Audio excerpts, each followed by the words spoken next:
আসসালামু আলাইকুম ভিউয়ার্স, আমি ভাঙাইয়া চলে আসছি আপনার সামনে আজকে আবার নতুন একটা ভিডিও নিয়ে। আজকে আমরা কথা বলবো আসুসের 12 জেনারেশন একটা হট ল্যাপটপ আসুস ভিভোবুক সিরিজের। তো আপনারা যারা আমার চ্যানেল নতুন, অবশ্যই আমার চ্যানেলটাকে সাবস্ক্রাইব করে নেবেন, পাশে থাকা বেল আইকনটি প্রেস করে দিবেন। তো আজকে আমরা কথা বলবো আসুসের 12 জেনারেশন একটা ল্যাপটপ। এই ল্যাপটপের ফুল রিভিউ এবং ভিতরের নতুন কিছু আছে কিনা এবং এটার নতুন প্রসেসর কি ইউজ করা যায় সব ডিটেলসে আমরা কথা বলবো। চলুন শুরু করা যাক। তো আসুসের ভিভোবুক সিরিজের এই ল্যাপটপের মডেল হচ্ছে Asus VivoBook x1502za। Asus 12 generation, processor use করা আছে কোর i5।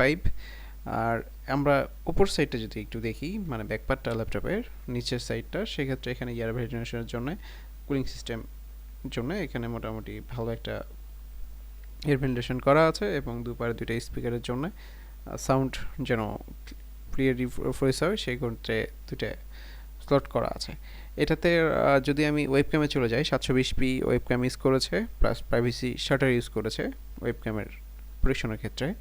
আর এখানে মাল্টিটাচ স্ক্রিনের সাথে আপনি পাচ্ছেন টাচপ্যাডের সাথে একটা ফিঙ্গারপ্রিন্ট সেন্সর, যেখানে আপনি অনায়াসে এটাকে সিকিউর করতে পারবেন ফিঙ্গারপ্রিন্টের মাধ্যমে। আর কিবোর্ড লেআউটের মধ্যে যদি আমি কথা বলি, কিবোর্ড লেআউটটা মোটামুটি সবই ঠিকঠাক, ব্যাকলিট সহ এটাতে ইউজ করা আছে, এখানে কিছু ফাংশন কি ইউজ করেছে। আর অপর সাইডে যদি আমি দেখি, একটা ইউএসবি 3.1 পোর্ট ইউজ করেছে একটা, এবং দুটো ইন্ডিকেটর, এবং এখানে ইয়ার ভেন্টিলেশন। আর এখানে উপরের দিকে যদি একটু খেয়াল করি, সেক্ষেত্রে এখানে দেখছি ইন্টেল কোর i5 12 জেনারেশন একটা স্টিকার ইউজ করেছে। অপর সাইডে যদি আমি একটু খেয়াল করি, সেক্ষেত্রে আমরা দেখছি যে এখানে একটা চার্জিং পোর্ট, একটা HDMI পোর্ট, এবং দুইটি 3.1 ইউএসবি টাইপ এ এবং টাইপ সি 3.1, এবং একটা 3.5 কম্বো অডিও জ্যাক। আর এটাতে স্পিকারের যদি চিপ হিসেবে আমি দেখি, সেক্ষেত্রে এখানে ইউজ করি সনিক মাস্টার। আর এইখানে ওপর সাইডে একটা স্টিকার আছে, যেখানে আমরা HDMI পোর্ট এবং মাইক্রোফোন সম্বন্ধে কিছু ডিটেলস দেওয়া আছে। আর এটার যদি আমি নেটওয়ার্কিং একটু যাই, সেক্ষেত্রে এটাতে ইউজ করা আছে ওয়াইফাই 6 এবং ব্লুটুথ 5.0।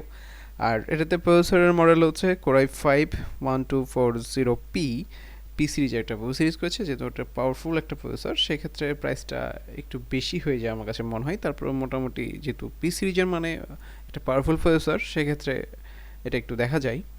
আর এটার যদি আমি বলি প্রসেসর ফ্রিকোয়েন্সি, সেক্ষেত্রে এটার ফ্রিকোয়েন্সি হচ্ছে 4.40 গিগাহার্টজ আপ টু। তো এটার যদি আমি ওভারঅল সব কিছু মিলে দেখি, সেক্ষেত্রে এটাতে ব্যাকলিট কিবোর্ডটাও ঠিকঠাক, অন্ধকারের মধ্যে খুব ভালোভাবে আপনি টাইপ করতে পারবেন। আর ল্যাপটপটা ফুল বিল্ড প্লাস্টিক ম্যাটেরিয়ালে 1.6 ফুল এইচডি ইউজ করেছে। আর এখানে আরও কিছু যেই কিবোর্ডের সাথে মোটামুটি কিছু ফাংশন কি যেগুলো থাকে, সেগুলো সেরকম যেরকম ছিল সেরকমই আছে। এটা যদি আমি ল্যাপটপের ভিতর সাইডে একটু দেখে যাই, সেক্ষেত্রে আমরা এখানে র্যাম এক্সটেন্ড করতে পারবো সর্বোচ্চ 16GB, একটা 8GB বিল্ট-ইন আছে। এতে 8GB র্যাম এবং 512GB এসএসডিটাও আপনার ইউজ করেছে ইন্টেলের, আর M.2 NVMe Gen 3।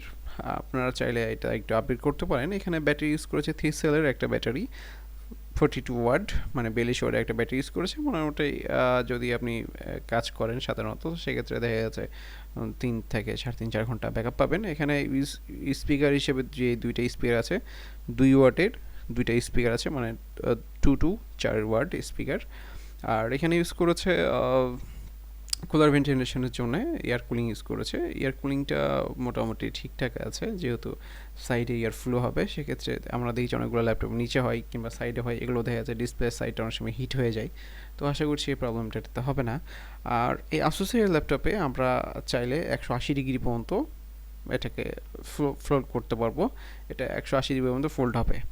তো মোটামুটি ভিভোকের সিরিজের মধ্যে এটা একটা নতুন বলা যায়, যে আসুসের আগের ল্যাপটপগুলো কিন্তু এতটা ফোল্ড হইতো না 180 ডিগ্রি, মানে লেনোভোর ল্যাপটপগুলো আমরা সচরাচর দেখি। আর এখানে কিবোর্ডের মধ্যে লেআউটের মধ্যে মোটামুটি যে লেআউটটা ইউজ করেছে, সেটা আসুস এর মোটামুটি এখন সবগুলো ল্যাপটপে এই লেআউটটা চলে আসছে দেখছি, ভিভোবুক সিরিজের পুরো সিরিজগুলোতেও তাই সেম।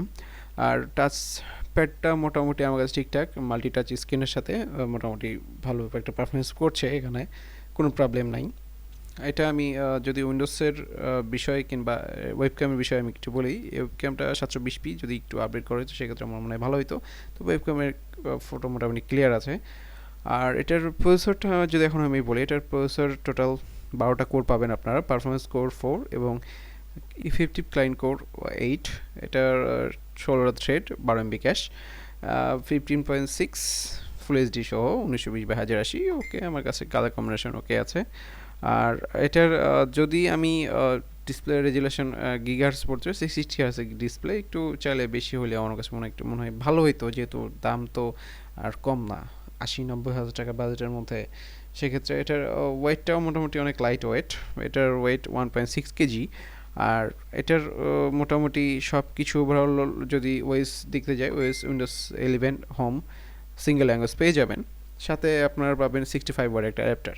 তো এই ল্যাপটপটা আপনারা কেন কিনবেন, সেটার সবচেয়ে বড় কোশ্চেন যে মোটামুটি 80-90 ক্রস করলে আমরা ভাবি যে একটা গেমিং ল্যাপটপ পাওয়ার কথা কিংবা পেয়ে যাই। সেক্ষেত্রে আমরা কেন এই ল্যাপটপটা নিব? আমি আসলে ল্যাপটপটা আমি তাদেরকে সাজেস্ট করবো যারা ল্যাপটপ খুব ভারী ল্যাপটপ ইউজ করতে চান না, লাইট ওয়েট একটা ল্যাপটপ ইউজ করতে চান, তাদের জন্য ল্যাপটপটা আমি সাজেস্ট করব প্রথমত। দ্বিতীয়ত যারা কালারিং একটু পছন্দ করেন, স্লিম পছন্দ করেন, এই ল্যাপটপটা তাদের জন্য। আর ভারী কাজ বলতে গেলে মোটামুটি টুকটাক আপনারা গেমিং করতে পারবেন, অফিসের কাজ অনায়াসে চলে যাবে, হালকা পাতলা পাবজি গেমগুলা অনায়াসে আপনারা খেলতে পারবেন এই ল্যাপটপটাতে। আর সবচেয়ে বড় বিষয় যে যারা আমরা অফিসিয়াল কাজ করি তারা কিন্তু ক্যারি করা খুব ঝামেলা হয়ে যায় আমাদের জন্য, স্টুডেন্টদের জন্য কিংবা সিএসসি ডিপার্টমেন্টের জন্য, কোডিংয়ের জন্য এই ল্যাপটপগুলো অনায়াসে চলবে, কোনো প্রবলেম হওয়ার কথা না। তবে গ্রাফিক্সের ক্ষেত্রে আমরা একটু মানে উইকনেসই একটু কাজ করছে, যেটা হচ্ছে যে আমরা যেহেতু এত টাকা দিয়ে ল্যাপটপ কিনছি, এখানে আইরিস গ্রাফিক্সটা হলে মানে বেটার একটু পারফরমেন্স পাইতাম। তো যাই হোক, এখানে কিউএসডি দিয়েছে, কিছু করার নাই। আর এই ল্যাপটপের সেম ভেরিয়েন্ট ইন্ডিয়াতেও আসছে বাজারে, কিন্তু ওটাতে অফিস জেনুইন আছে, এটাতে জেনুইন নাই। আমি এখানে একটু হতাশ হইলাম, যেহেতু বাজেট কিন্তু কম না, তারপর এখানে অফিসটা জেনুইন দেয়নি। তো এই ছিল এই ল্যাপটপের আদ্যপান্ত। যদি আমার ভিডিওটা ভালো লাগে অবশ্যই আমার চ্যানেলকে সাবস্ক্রাইব করে নেবেন, পাশে প্রেস করে দেবেন। ভালো থাকবেন, সুস্থ থাকবেন, আবার দেখা হবে নতুন কোনো ভিডিও নিয়ে। আসসালামু আলাইকুম।